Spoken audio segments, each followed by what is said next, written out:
And hello guys, this is Just from Suzuki Auto Caloocan. Alam mo ba, na ang Suzuki Carry is merong free 3 years PMS na very useful for your business. Kaya meron tayong iba't ibang variants for Suzuki Carry units natin. So meron tayong cargo van, drop side, and utility van, and meron din option for dual aircon.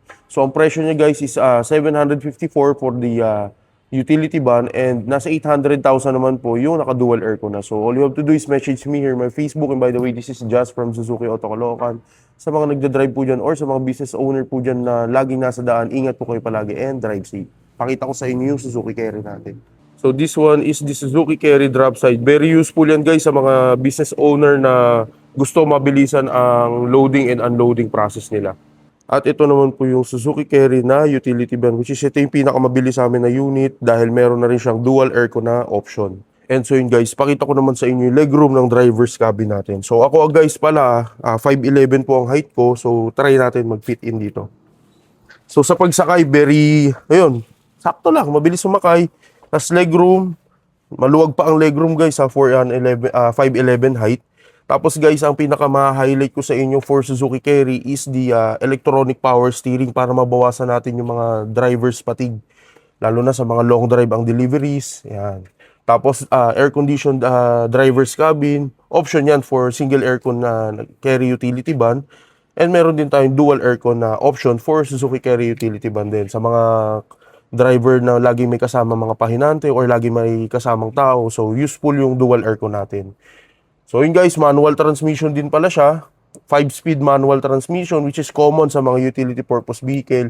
Tapos maganda rin dito guys, napakalambot ng clutch. Yan yung pwede natin ipagyabang sa Suzuki Carry units natin, yung mga features na nakakabawas ng pagod sa driver natin. The electronic power steering, the air-conditioned cabin, and the smooth clutch pedal. So hindi ganun ka-stressful yung binti natin, lalo na sa mga sanay na mag-drive ng manual. Lalo na sa traffic, mga uphill na loaded ang sasakyan. So very useful to guys, yung malambot na clutch pedal. So yun lang guys, yun lang yung mga features na meron dito sa driver's cabin ni Suzuki Carry. Ayan. Ito pala yung close-up look ng driver's cabin ni Suzuki Carry. So ito naman po yung rear cabin space natin for Suzuki Carry utility van, and dual aircon din pala siya.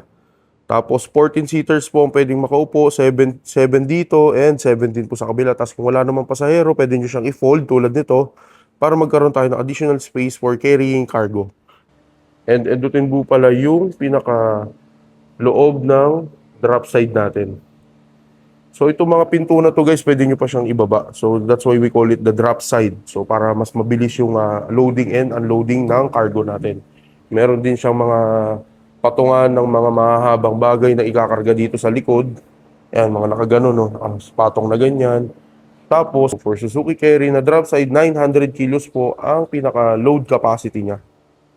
And so yun guys, dahil napakita ko na sa inyo yung Suzuki Carry units natin, sa mga interested na business owner or for personal use dyan, you can just call my number 0956-627-0386.